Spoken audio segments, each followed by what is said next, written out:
¿Alguna vez has recibido una llamada que tiene el poder de congelar tu sangre y detener el tiempo? Yo pensaba que mi vida era un libro abierto, una historia tranquila de jubilación y familia feliz. Pero bastaron unos segundos al teléfono para descubrir que las personas que más amaba habían construido un escenario de mentiras a mi alrededor, no solo para traicionarme sentimentalmente, sino para borrarme del mapa y robarme mi propia identidad. Quédate hasta el final para descubrir cómo una simple intuición desmoronó un crimen perfecto. El gerente del hotel llamó y dijo: «Señora, su esposo hizo check-in ayer a su nombre con una joven. Su hijo me pidió que mantuviera el secreto». Respondí temblando: «Imposible. Él está aquí cuidando a los nietos». La voz del hombre al otro lado se tensó. «Venga inmediatamente a la recepción. Lo que descubrimos es peor de lo que usted imagina». Cuando llegué al hotel y vi las imágenes de las cámaras de seguridad, mi sangre se heló. No era solo una infidelidad, era algo mucho más oscuro. Mi nombre es Cecilia, tengo 58 años, y hasta aquella mañana de septiembre creía conocer perfectamente la vida que había construido. 28 años de matrimonio con Ricardo, 2 hijos ya adultos, una casa cómoda en las afueras de Rosario, y la rutina previsible de quien trabajó toda la vida como contadora y finalmente se jubiló. Creía que merecía aquella paz. Creía que había llegado mi hora de descansar. Aquel jueves, Ricardo me llamó diciendo que necesitaba viajar por trabajo a Buenos Aires capital para resolver unos problemas con su empresa de consultoría. Nada nuevo. Él siempre viajaba. «Vuelvo el domingo por la noche, amor. Javier va a pasar el fin de semana ahí con los niños. No te vas a quedar sola», dijo con aquella voz calmada que yo conocía tan bien. Javier era nuestro hijo mayor, padre de 2 niñas hermosas de 6 y 8 años. «Aprovecha para descansar un poco, Ceci. ¿Andas cansada?» Yo realmente estaba cansada. Las gemelas eran un huracán, y aunque adoraba ser abuela, cuidarlas sola me agotaba. Pero era bueno sentirme útil, ¿sabes? Después de que me jubilé, a veces me encontraba pensando si todavía tenía algún propósito. Ricardo trabajaba tanto, viajaba tanto, y yo me quedaba allí regando plantas, haciendo comida, esperando. ¿Esperando qué? Ni yo lo sabía ya. El viernes por la mañana, Javier llegó temprano con las niñas. Abrazos, besos, aquel alboroto delicioso de los niños invadiendo la casa. Él parecía medio extraño, nervioso, mirando al celular todo el tiempo. «¿Todo bien, hijo?», pregunté. «Todo, mamá. Solo unos problemas en el trabajo». Acepté la respuesta. Siempre acepté las respuestas que me daban, sin cuestionar mucho. Era mi forma de mantener la armonía. El día pasó despacio, entre juegos en el jardín, dibujos animados y un intento frustrado de hacer que las niñas comieran verduras en el almuerzo. Por la tarde, mientras ellas dormían la siesta, me senté en la galería con una taza de café. El celular sonó. Número desconocido. Casi no atiendo, pero algo me hizo apretar el botón verde. «¿Hola? ¿Dona Cecilia Vargas?». La voz era masculina, formal, pero había algo en ella que me puso en alerta. «Sí, soy yo. Aquí habla Fernando Castillo, gerente del Hotel Majestic en Buenos Aires. ¿La señora podría confirmar si hizo check-in aquí ayer por la tarde?». Mi corazón dio un salto extraño. «¿Check-in? No, debe haber algún error. Estoy en casa, en Rosario». Hubo una pausa, un silencio pesado que hizo que mi mano apretara el teléfono con más fuerza. «Doña Cecilia, necesito ser directo con usted. Su esposo, Ricardo Vargas, hizo check-in ayer en nuestro hotel usando sus documentos. Él está acompañado de una joven». Y él vaciló. «Su hijo Javier me llamó hace 2 horas, pidiendo que yo no entrara en contacto con usted. Ofreció una cantidad considerable de dinero».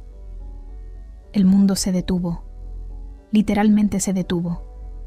El ruido de los pájaros desapareció. El viento dejó de soplar. Hasta mi corazón parecía haberse congelado dentro del pecho.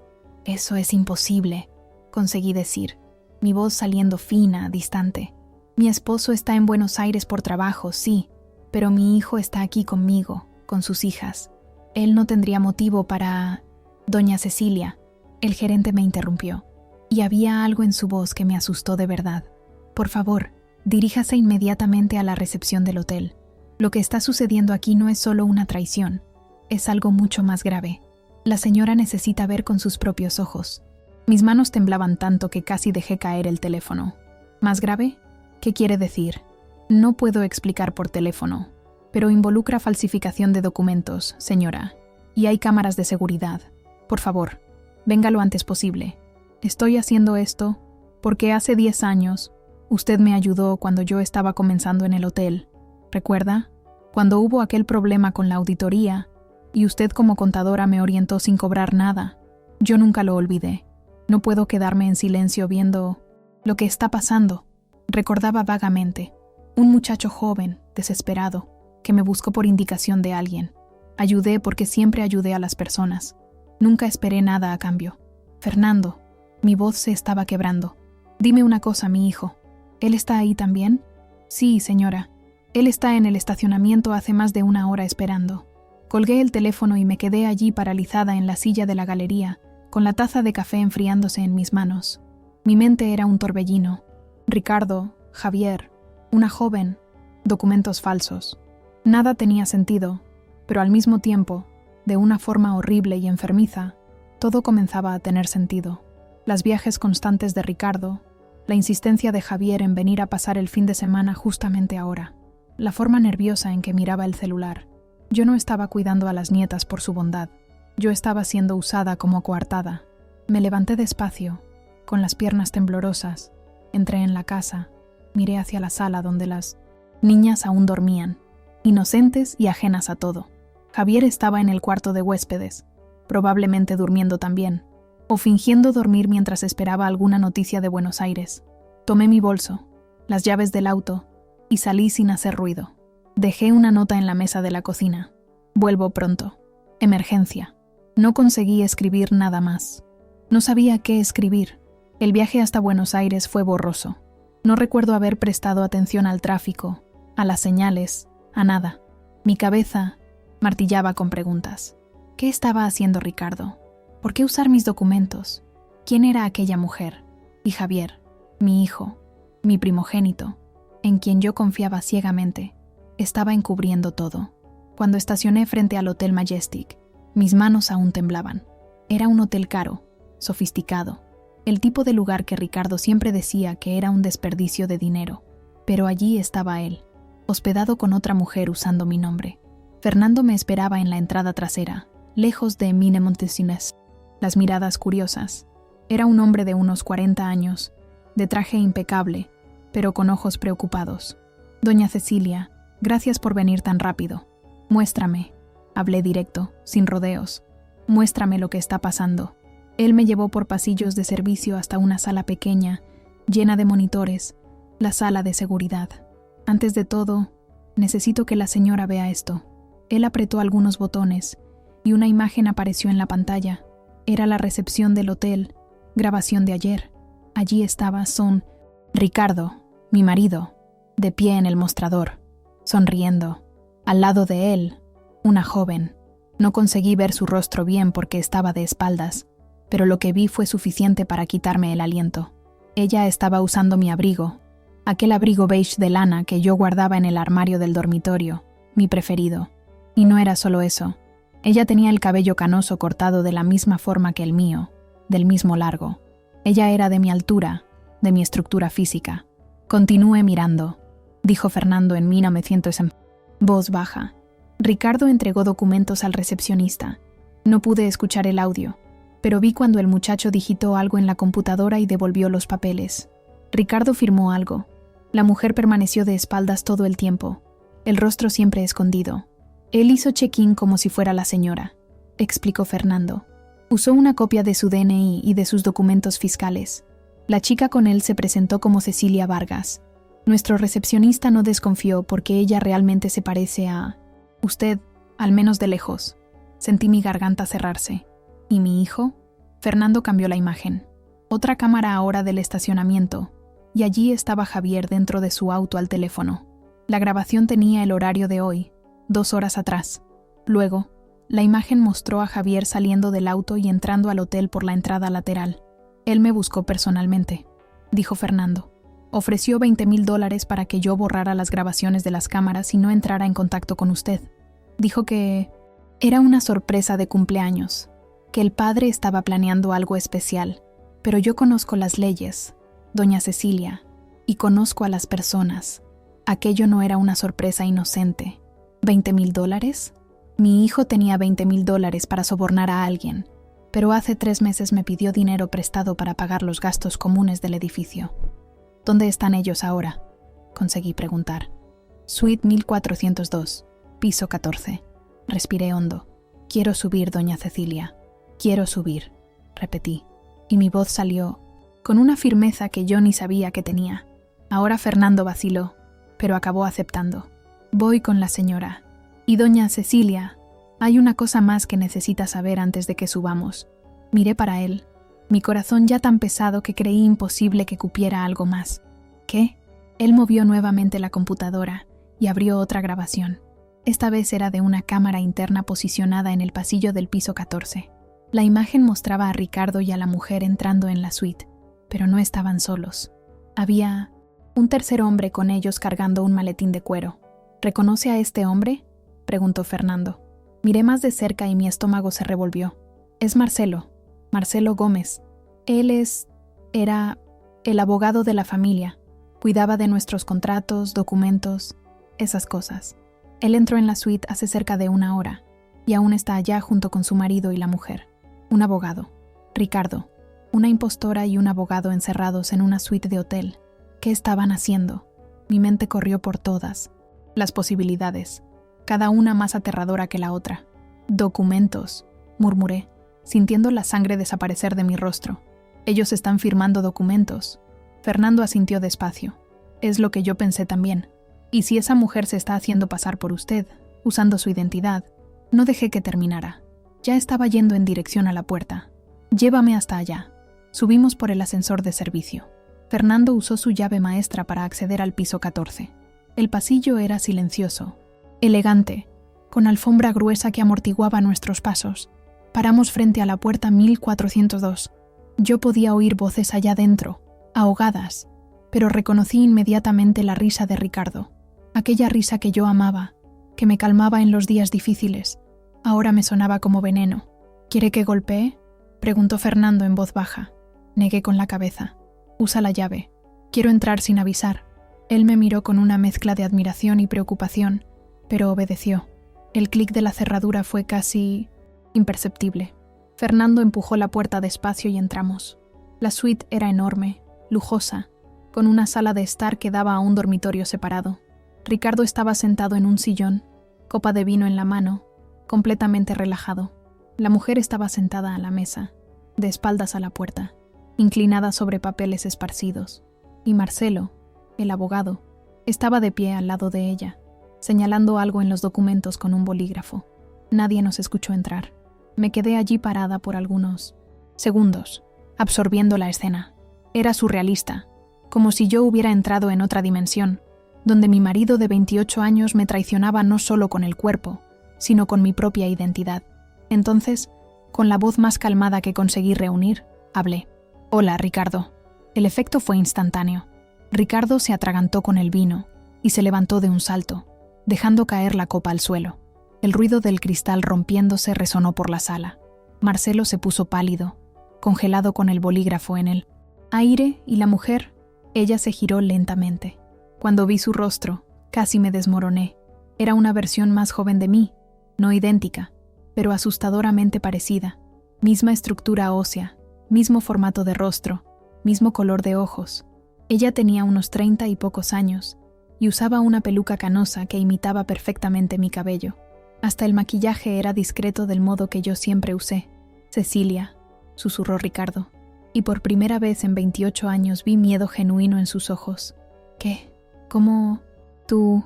¿Cómo lo descubrí?», completé la frase entrando más en la sala.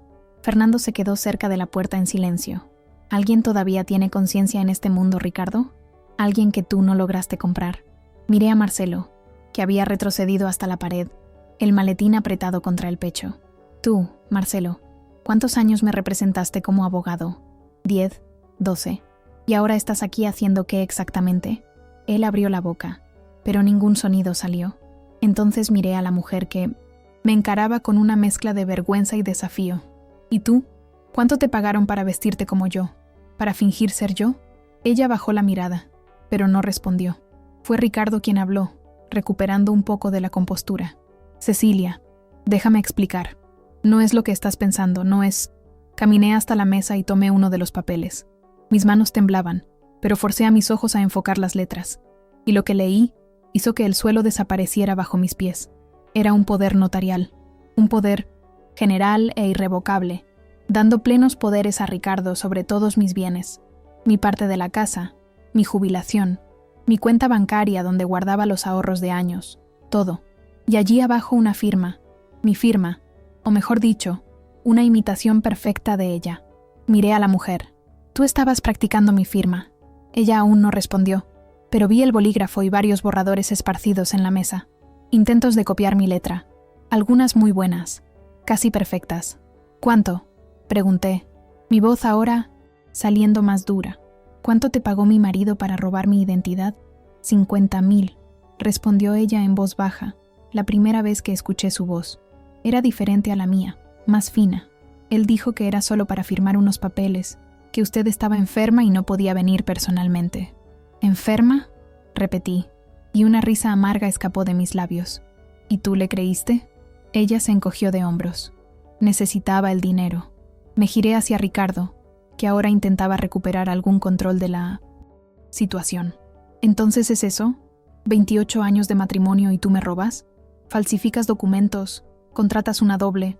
¿Sobornas a nuestro propio hijo para mantenerme lejos? No es robo, dijo él, y su audacia me dejó sin palabras. Es nuestro dinero, Cecilia. Nuestro. Yo solo estaba facilitando las cosas, reorganizando los bienes. A ti ni te importan esas cosas. Nunca te importaron. Siempre dejaste todo en mi mano. Solo estaba facilitando. Sentí la rabia crecer dentro de mí, caliente y brutal. Tú llamas facilitar a forjar mi firma, engañarme, usar a mi propio hijo como cómplice. Ricardo dio un paso en mi dirección, las manos extendidas en un gesto apaciguador que me dio asco. Ceci, amor, estás exagerando. Mira, yo sé que parece malo, pero juro que era solo para... No me toques, corté retrocediendo. No me toques. Él se detuvo confundido. Creo que por primera vez desde que nos conocimos, Ricardo percibió que no tenía más control sobre mí, que yo no era más aquella mujer que aceptaba todo callada, que confiaba ciegamente, que ponía la paz familiar por encima de la propia dignidad. Me giré hacia Marcelo. Tú sabes que eso es crimen, ¿no? Falsificación de documento privado, estafa. ¿Puede dar... ¿Cuántos años, Marcelo? ¿3? ¿4? El abogado finalmente encontró su voz. Cecilia, Fue Ricardo quien me buscó. Dijo que usted había estado de acuerdo, pero estaba con problemas de salud y no podía venir a firmar personalmente. Yo no sabía que... Mentira, interrumpí. Tú eres abogado hace tiempo suficiente para saber que ningún poder puede ser firmado por terceros, por más parecido que sea. Tú sabías exactamente lo que estabas haciendo y cobraste por eso. Estoy segura. Marcelo no lo negó, solo apretó más el maletín contra el pecho, como si aquello pudiera protegerlo. Tomé todos los papeles de la mesa, incluyendo los borradores de mi firma. Fernando, llamé sin quitar los ojos de Ricardo. Llama a la policía. Cecilia, no. Ricardo avanzó, pero... Fernando se colocó entre nosotros, la postura firme. No se acerque a ella, dijo el gerente con una autoridad que no esperaba. Usted no va a hacer eso, insistió Ricardo, ahora con la voz más alta, desesperada. Piensa en los niños, en las nietas. Piensa en el escándalo. Tú quieres que ellos crezcan sabiendo que la abuela metió al abuelo y al padre en la cárcel. Fue esa frase la que me rompió por completo. No de tristeza, sino de una claridad brutal. Durante años, fui controlada por ese tipo de chantaje emocional. Piensa en los niños. Piensa en la familia. No hagas escándalo. Siempre yo teniendo que tragar. Siempre yo teniendo que perdonar. Siempre yo siendo la que sacrificaba todo por la paz. ¿Sabes una cosa, Ricardo? Hablé, mi voz saliendo extrañamente calmada. Yo sí pienso en las niñas, y es exactamente por ellas que voy a hacer esto, porque no quiero que crezcan creyendo que es normal que un hombre robe a su propia esposa. No quiero que aprendan que la mujer tiene que bajar la cabeza y aceptar ser engañada en silencio. Tomé mi celular y marqué el número de emergencias yo misma. La policía llegó en 20 minutos. 2 policías primero, después una patrulla de investigaciones. Fernando me había llevado de vuelta a la sala de seguridad mientras Ricardo, Marcelo y la mujer permanecían en la suite bajo vigilancia de un empleado del hotel. No quería mirar más para ellos. No en aquel momento. Di mi declaración sentada en aquella sala fría, rodeada de monitores. Mi voz estaba firme. Las manos no temblaban más. Mostré los documentos falsos, las grabaciones de las cámaras. Expliqué todo con una claridad que me sorprendió. La delegada responsable, una mujer de unos 40 años llamada doctora Fernández, escuchaba atentamente, tomando notas. ¿La señora tiene copias de los documentos originales para comprobar la falsificación?, preguntó ella. Tengo todo en mi celular. Fotografías de mis documentos, extractos bancarios, todo. Siempre fui organizada con esas cosas. Irónico pensando ahora, aquella misma organización que Ricardo siempre elogió, estaba siendo usada contra él. La doctora Fernández asintió. Voy a necesitar que la señora vaya hasta la comisaría para prestar una declaración formal, pero puedo adelantar que tenemos elementos suficientes para por lo menos 3 crímenes aquí: falsificación de documento privado, estafa y asociación ilícita. ¿Asociación ilícita?, repetí. 3 o más personas planeando y ejecutando un crimen. Su esposo, el abogado y la chica que se hizo pasar por la señora. Su hijo también puede ser imputado como cómplice, si queda probado que él sabía de todo e intentó encubrir. Javier, mi hijo. La dolor que sentí al oír eso fue diferente de la rabia que sentía por Ricardo. Era más profunda, más desgarradora. Una madre siempre espera que el marido pueda fallar, pero un hijo, tu propio hijo, traicionarte. Él está en Rosario ahora, informé, mi voz fallando por primera vez, con sus hijas, mis nietas, en mi casa. La doctora Fernández me miró con una gentileza que casi me hizo desmoronar. Vamos a necesitar conversar con él también, pero por mientras vamos a enfocarnos en el delito flagrante aquí. Cuando los policías subieron para buscar a Ricardo y a los otros, pedí a Fernando que me llevara a una sala diferente. No quería estar allí cuando ellos bajaran. No quería ver el rostro de Ricardo esposado, no porque sintiera pena, sino porque tenía miedo de flaquear, de ceder a aquel instinto antiguo de proteger, de minimizar, de perdoar. Me quedé en una pequeña sala de reuniones del hotel, sola con mis pensamientos. Tomé el celular y vi que tenía 15 llamadas perdidas de Javier. 15. Él debía estar desesperado, sabiendo que algo salió mal. Pensé en atender, en escuchar lo que él tenía que decir. Pero, ¿qué podría decir él que justificara, que explicara? En vez de eso, llamé a mi hermana, Lucía. Ella vivía en Mendoza y éramos cercanas. Hablábamos casi todos los días. Cuando ella atendió, bastó oír mi voz para saber que algo estaba muy mal. Ceci, ¿qué pasó? Y entonces, por primera vez desde que recibí aquella llamada de Fernando, me derrumbé. Conté todo entre sollozos, mientras Lucía, del otro lado de la línea, alternaba entre shock, rabia y groserías que yo ni sabía que ella conocía. Ese hijo de perra, escupió hablando de Ricardo. Yo siempre desconfié de él, siempre. Él siempre fue controlador de más, convencido de más. ¿Y Javier? ¿Javier también estaba en esto? Intentó sobornar a la gerente del hotel para mantener el secreto. Confirme, secando las lágrimas con la manga de la blusa. Yo voy para allá. Tomo un vuelo ahora y voy para allá. No hace falta, Lu. Yo estoy bien. Bien, mis narices. Estás sola lidiando con todo esto. Voy, sí. Y Cecilia. Su voz se volvió más suave. Hiciste lo correcto. No sé si yo tendría el coraje, pero tú lo hiciste. Después que colgué, me quedé allí sentada, mirando el celular. Las llamadas de Javier continuaban entrando. En el intento, número 17, atendí. Mamá. La voz de él vino desesperada, casi gritando. Mamá, por el amor de Dios, ¿dónde estás? ¿Qué pasó? Papá me llamó. Dijo que apareciste en el hotel y llamaste a la policía. ¿Eso es verdad? Es verdad, respondí, mi voz saliendo helada de un modo que yo misma no reconocí. Mamá, ¿enloqueciste? Papá está siendo arrestado. Marcelo también. ¿Por qué? ¿Qué te pasó? ¿Qué me pasó? Sentí la rabia volver, hirviendo. Tu padre intentó robarme todo, Javier. Forjó mi firma. Contrató una mujer para hacerse pasar por mí. Estaba transfiriendo todos mis bienes al nombre de él. Y tú sabías todo. Silencio del otro lado. Un silencio que confirmó todo. Javier, insistí. Tú sabías, ¿no? Mamá, no era así. Papá dijo que era solo una reorganización de los bienes, que tú ibas a estar de acuerdo de cualquier forma cuando supieras. Era solo para facilitar, para evitar burocracia. Yo no sabía que ofreciste $20,000 a un empleado del hotel para borrar las pruebas, Javier. ¿20,000? ¿Y aún tienes el coraje de decir que no sabías? Fue papá quien me pidió. Él dijo que tú ibas a enloquecer por nada, que era mejor mantener el secreto hasta que todo estuviera resuelto. Yo solo estaba intentando evitar un conflicto innecesario. ¿Conflicto innecesario?, repetí, casi riendo de lo absurdo. Tu padre robando mi identidad, mi dinero, mi vida. ¿Y tú crees que el conflicto es innecesario? Mamá, para con eso. Estás exagerando.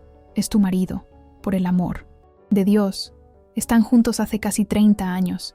No puedes simplemente mandar a la cárcel al hombre por causa de un malentendido. ¿Un malentendido? Mi voz subió y no me importó. Escucha bien, Javier, porque voy a decir esto solo una vez. Lo que tu padre hizo es crimen. Crimen de verdad, previsto en el Código Penal con años de cárcel. Y tú fuiste cómplice. La policía va a querer hablar contigo también. Oí que él respiraba hondo del otro lado, intentando controlarse. Usted está cometiendo un error gigantesco. Eso va a destruir nuestra familia. No fui yo quien destruyó a la familia, hijo. Fuiste tú y tu padre cuando decidieron que yo era lo bastante tonta para ser robada en mi cara. Colgué antes de que él pudiera responder. Mis manos temblaban de nuevo, pero era un temblor diferente. Era rabia mezclada con dolor, con decepción, con una sensación de pérdida tan profunda que parecía un agujero en el pecho. Mi matrimonio había terminado. Eso yo lo sabía. No había vuelta atrás. Pero perder a mi hijo también era un precio que yo no estaba segura de poder pagar. La doctora Fernández golpeó en la puerta y entró. Doña Cecilia, ellos ya fueron llevados a la comisaría. Necesito que la señora me acompañe para formalizar la denuncia y dar su declaración completa. Va a demorar algunas horas. Me levanté, tomé mi bolso. ¿Y las niñas? Mis nietas están solas con Javier en casa. Voy a mandar una patrulla hasta allá también. No para arrestar a su hijo aún, sino para tomar su declaración. Si quiere, puedo pedir que una asistente social acompañe para garantizar que las niñas queden bien. Asentí, agradecida. Por lo menos las niñas estarían protegidas de presenciar más esa locura. Salí del hotel por la entrada principal. Esta vez no tenía nada más que esconder, nada de qué avergonzarme. Ricardo es quien estaba siendo colocado dentro de una patrulla policial, esposado, bajo las miradas curiosas de huéspedes y empleados. Cuando pasé por él, nuestros ojos se encontraron por un breve segundo. Él intentó decir algo, pero desvié la mirada y continué caminando. No quería más oír su voz. No quería más oír promesas, disculpas, manipulaciones. Aquel hombre con quien dividí casi 3 décadas de mi vida era un extraño. Tal vez siempre lo haya sido, y yo simplemente elegí no ver. En la comisaría, el proceso fue largo y exhaustivo. Respondí decenas de preguntas, firmé papeles, escuché términos jurídicos que mal comprendía. Lucía llegó cerca de las 10 de la noche, viniendo directo del Mirenocentonissen aeropuerto, y se sentó a mi lado mientras yo terminaba la declaración. ¿Terminó?, preguntó ella cuando finalmente salimos. Por hoy, sí, pero la doctora Fernández dijo que esto es solo el comienzo. Va a haber audiencia, va a haber investigación completa. Puede demorar meses. Lucía me abrazó allí mismo frente a la comisaría, bajo la luz fría de los postes. No vas a pasar por esto sola, prometo. Volvimos para Rosario juntas, conduciendo en silencio la mayor parte del tiempo. Cuando llegamos a Pinansinonetsantosete, casa, era casi medianoche. Las luces estaban encendidas. Javier aún estaba allí, sentado en la sala con las niñas durmiendo en el sofá, abrazadas a él. Cuando me vio, se levantó despacio, con cuidado para no despertar a las niñas. Su rostro estaba hinchado, como si hubiera llorado. Mamá, no, corté antes de que él pudiera continuar. Toma a las niñas y vete, Javier. No te quiero aquí hoy. Mamá, por favor, déjame explicar. No hay nada que explicar. Vete. Lucía se colocó a mi lado, los brazos cruzados en una postura protectora. Javier miró para mí, después para su tía, y percibió que no tenía opción. Tomó a las niñas en brazos, aún durmiendo, y salió sin decir nada más. Cuando la puerta se cerró, me derrumbé en el sofá y lloré. Lloré por todo lo que había perdido, por la vida que pensé tener y que se reveló una mentira, por la traición de personas que yo amaba más que a mí misma. Lucía se sentó a mi lado y sostuvo mi mano en silencio. No había palabras para aquello, solo el dolor crudo y devastador de percibir que la familia que construí durante toda mi vida adulta había sido erguida en terreno falso. Muchas gracias por escuchar hasta aquí. Si te está gustando esta historia llena de giros, no olvides suscribirte para no perderte ningún relato. Desperté al día siguiente con los ojos hinchados y la cabeza palpitando. Lucía ya estaba despierta haciendo café en la cocina. El olor me trajo de vuelta a la realidad. Mi marido estaba preso. Mi hijo era cómplice de un crimen y yo estaba sola en aquella casa demasiado grande.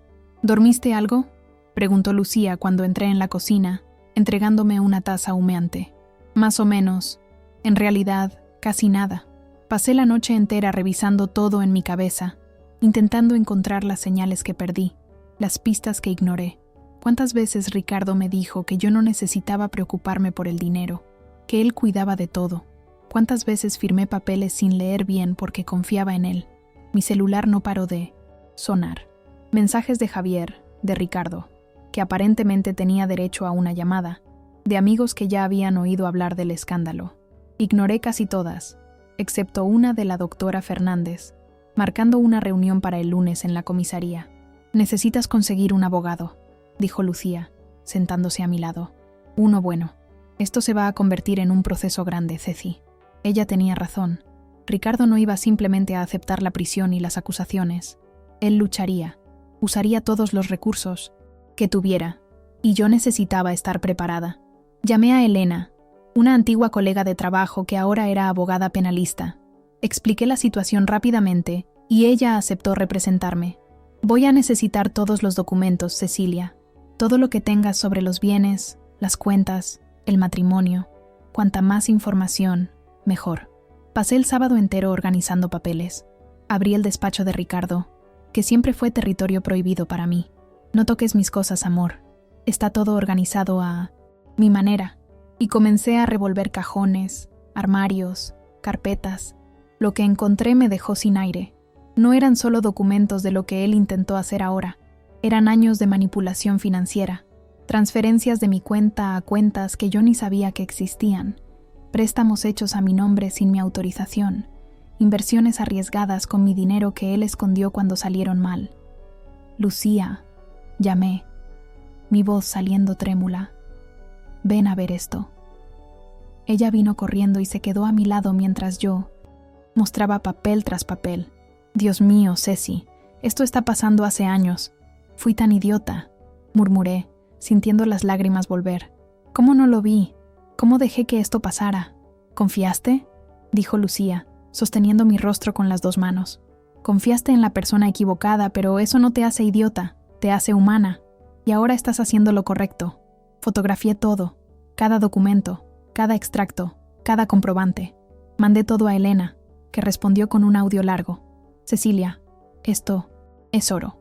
Con estas pruebas, la gente no solo garantiza la condena de él, sino que también puede pedir reparación por daños morales y materiales.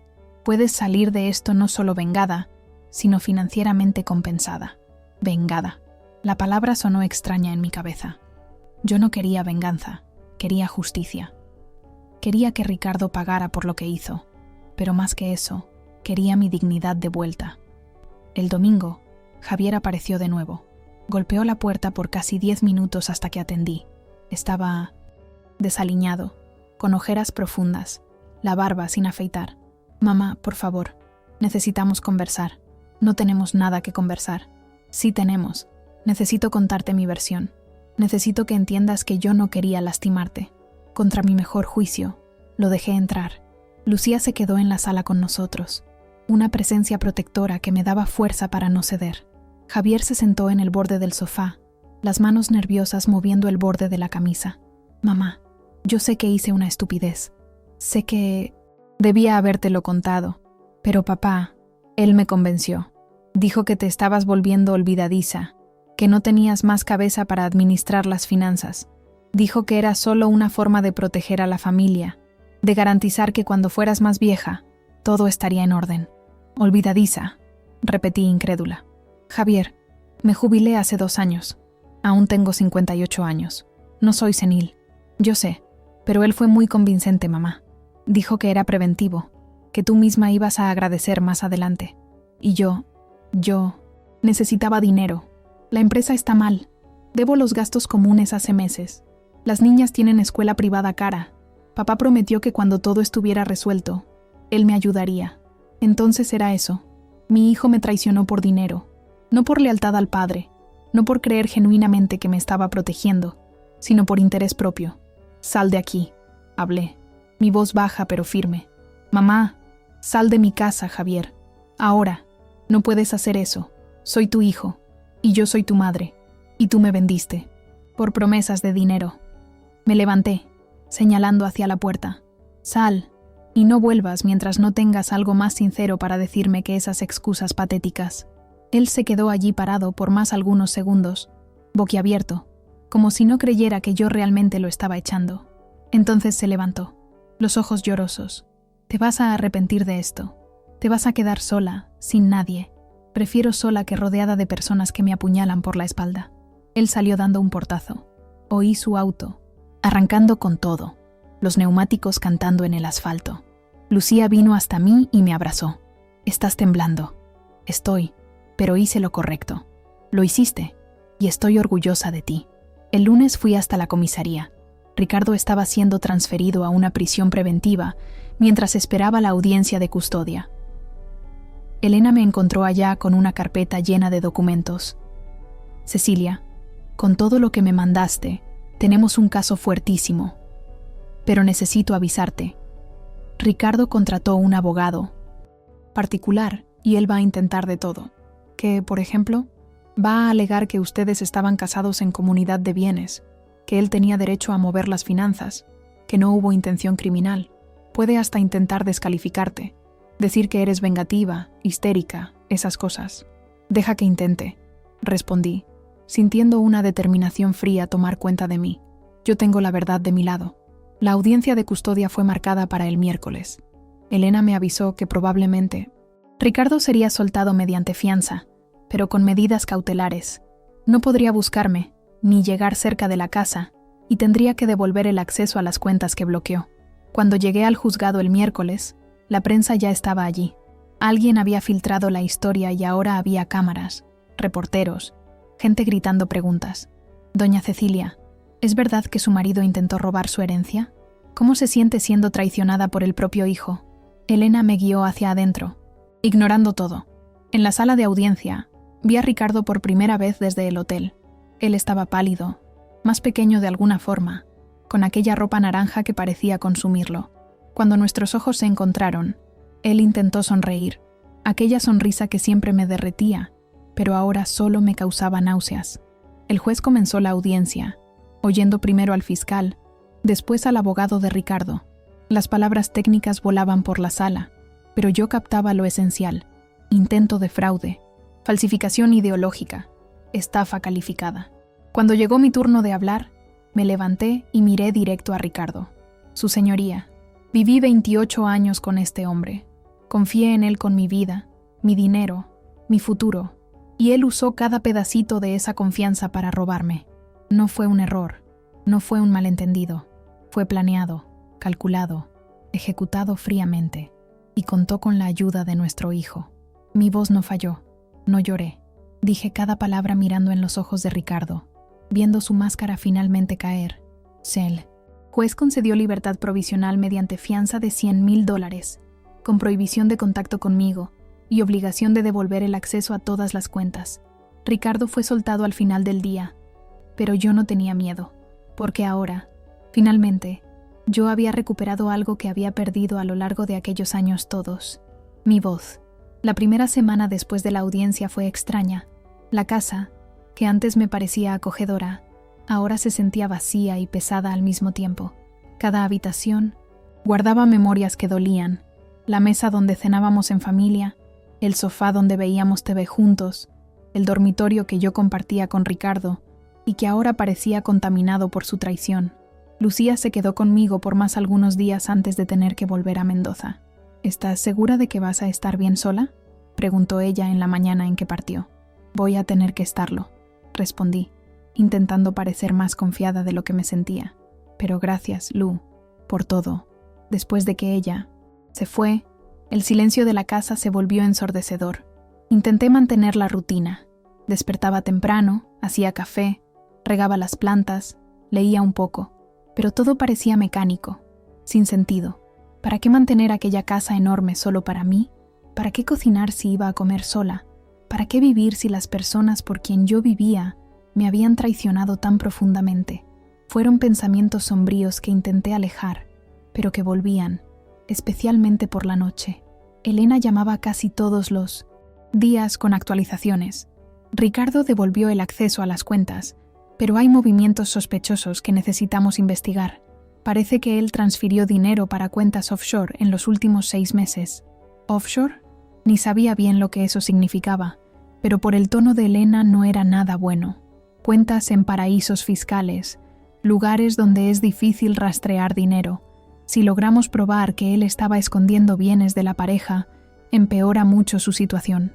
Cada nuevo descubrimiento era una puñalada, no por la pérdida del dinero en sí, sino por lo que representaba. Años de mentiras, de manipulación, de ser tratada como idiota que no merecía saber dónde estaba su propio dinero. Javier intentó llamarme varias veces. Yo nunca atendía, hasta que un día él mandó un mensaje. «Mamá, las niñas están preguntando por ti. Ellas te extrañan. Por lo menos deja que las lleve ahí el fin de semana». Aquello me partió. Mis nietas, 2 criaturitas inocentes que no tenían nada que ver con la podredumbre de los adultos a su alrededor. ¿Sería justo privarlas de la abuela por causa de los errores del padre? Respondí, puedes traerlas, pero tú no entras. Déjalas en el portón. El sábado oí el timbre sonar. Cuando abrí, allí estaban ellas, Sofía y Camila, con sus sonrisas desdentadas y abrazos apretados. Abuela, te extrañábamos. Javier estaba un poco atrás, avergonzado. Nuestros ojos se encontraron por un segundo. Vi en él algo que parecía arrepentimiento genuino, pero desvié la mirada. Aún no estaba lista para perdonar. Las busco a las 5, dijo él en voz baja. Apenas asentí y cerré el portón. Aquellas horas con las niñas fueron un bálsamo. Jugamos en el jardín. Hicimos galletas en la cocina. Vimos dibujos. Ellas no preguntaron sobre el abuelo. No mencionaron nada de lo que estaba pasando. Eran apenas niñas queriendo amor y atención. Y yo les di todo lo que tenía. Cuando Javier volvió para buscarlas, Camila dijo, «Abuela, ¿estás triste?» Mi corazón apretó. «Un poquito, amor, pero me pongo mejor cuando ustedes están aquí. Entonces, vamos a volver siempre», declaró Sofía, abrazando mi pierna.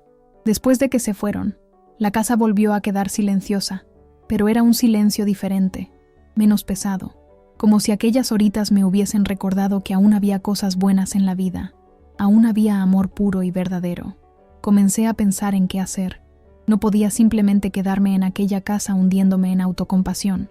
Necesitaba reconstruir mi vida. ¿Pero cómo? ¿Por dónde empezar? Una noche, hojeando revistas antiguas, encontré un reportaje sobre mujeres que recomenzaron después de los 50.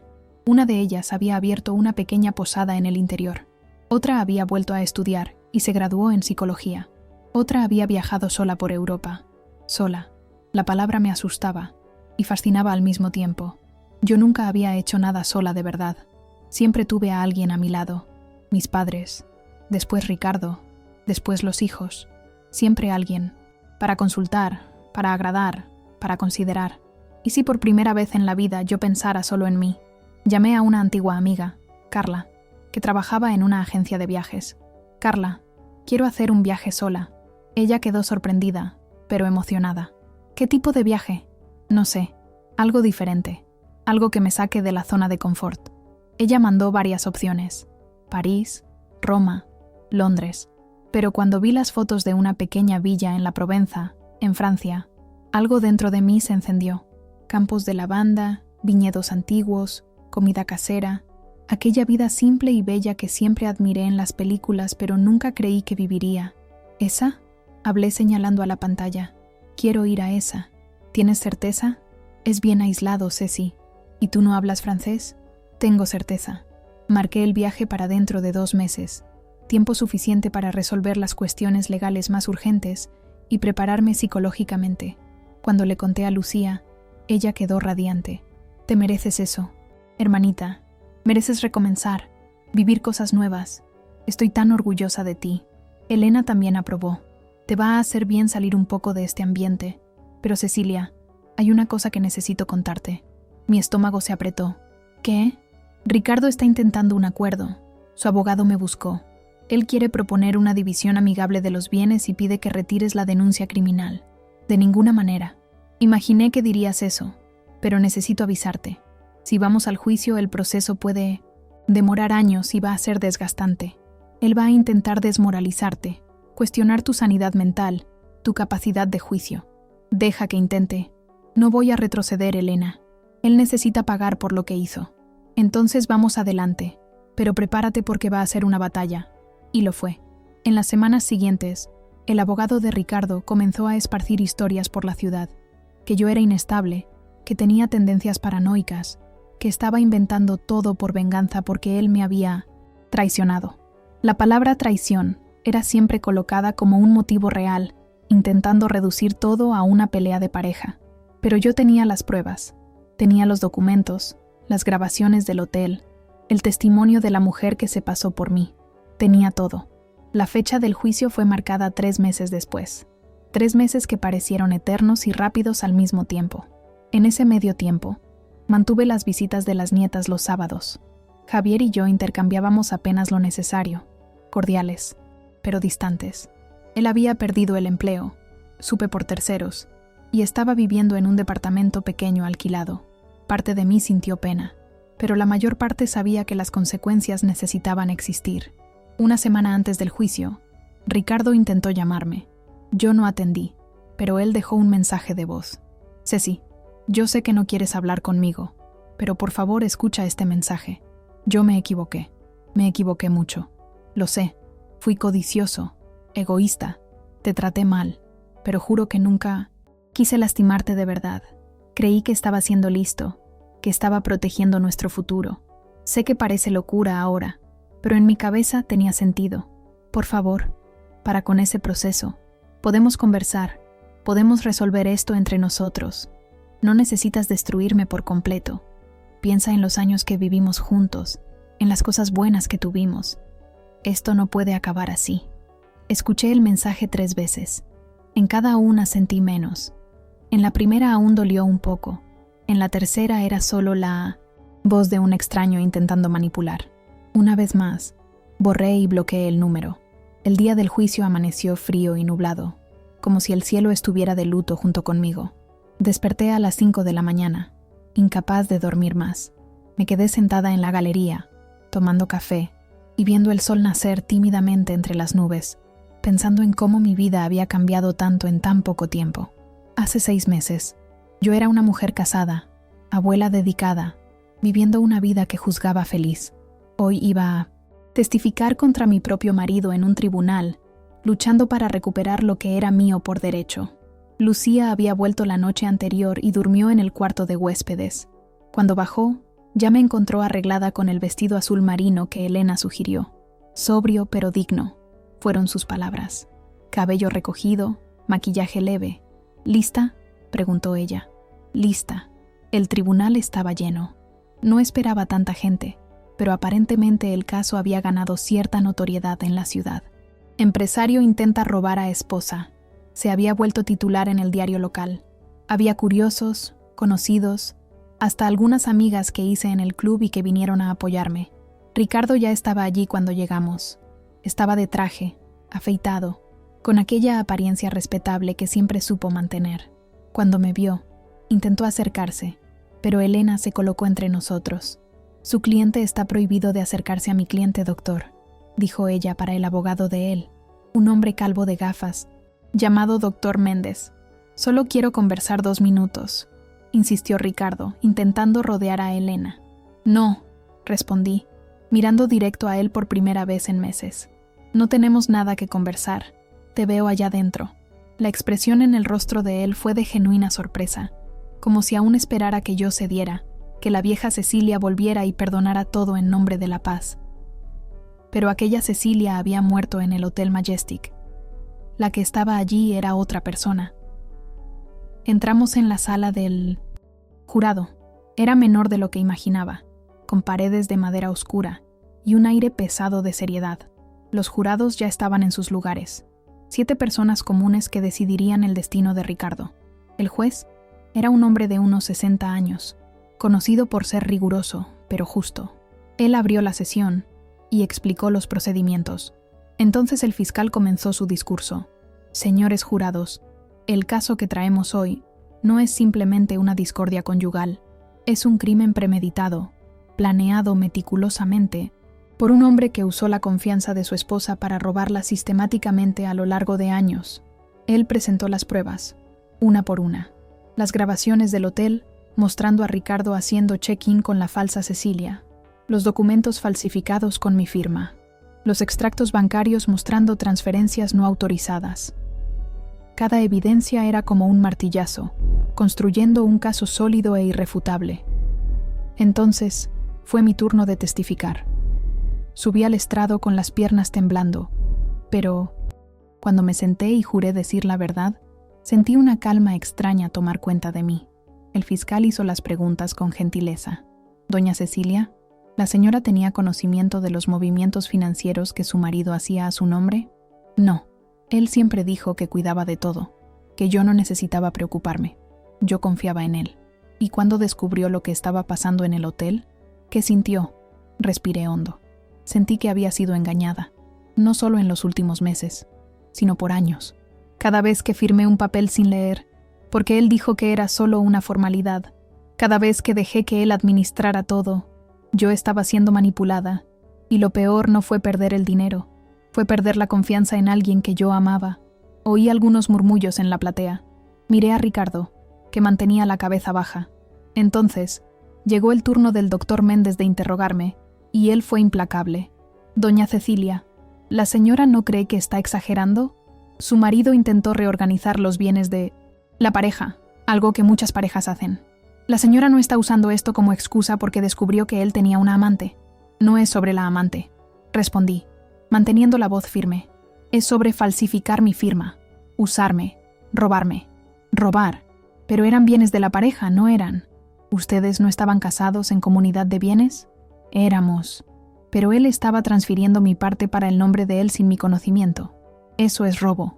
¿La señora no cree que está siendo vengativa? Al final, ustedes estuvieron casados por casi 30 años.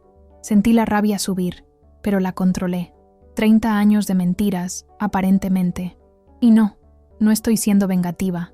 Estoy buscando justicia. El interrogatorio duró más de 1 hora. El abogado intentó de todo para hacerme parecer confusa, inestable, rencorosa, pero yo mantuve mi versión calmada y consistente, apoyada por las pruebas irrefutables que teníamos. Después fue el turno de Ricardo testificar. Él subió al estrado, pareciendo más pequeño, encorvado. Su defensa era previsible. Él solo estaba intentando proteger a la familia, garantizar el futuro, evitar impuestos innecesarios. Nunca tuvo intención de perjudicar a nadie. Señor Ricardo, el fiscal preguntó, si sus intenciones eran tan nobles, ¿por qué contrató a una mujer para hacerse pasar por su esposa? ¿Por qué no simplemente conversó con ella sobre sus preocupaciones? Ricardo vaciló. Yo creí que sería más fácil así. Mi esposa es obstinada. No aceptaría mis consejos. Entonces la solución fue engañarla, forjar su firma, sobornar empleados de hotel para esconder sus acciones. ¿No fue así? No fue exactamente así. Tenemos grabaciones probando todo, señor. Ricardo no tenía respuesta. Se quedó allí balbuceando excusas débiles que ni él mismo parecía creer. El próximo en testificar fue Fernando, el gerente del hotel.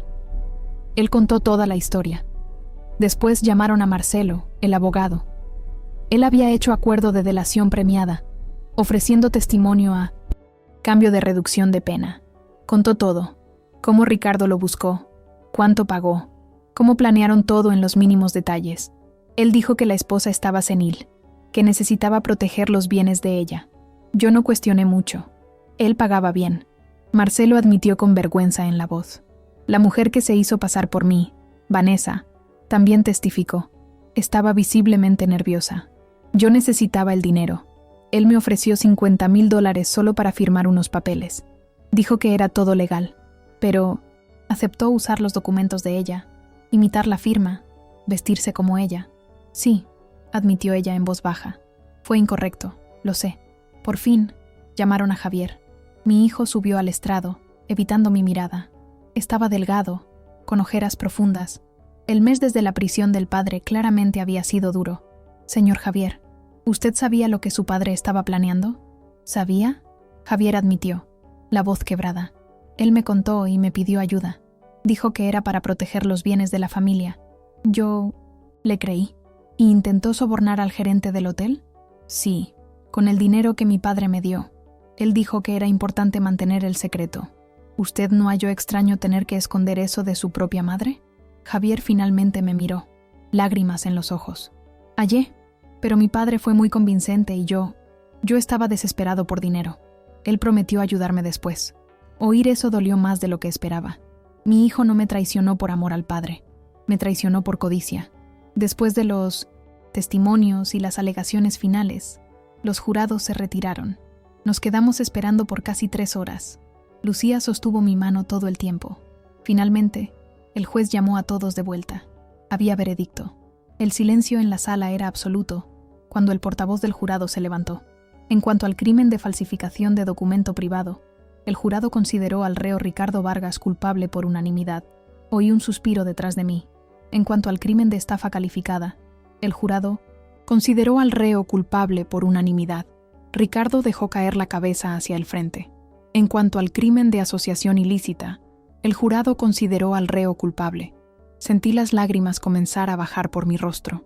Lágrimas de alivio, de validación, de justicia. El juez dictó la sentencia preliminar. Ricardo enfrentaría pena de reclusión. Además, determinó la inmediata devolución de todos los bienes sustraídos, más corrección monetaria y daños morales. Golpeó el martillo. Se cierra la sesión.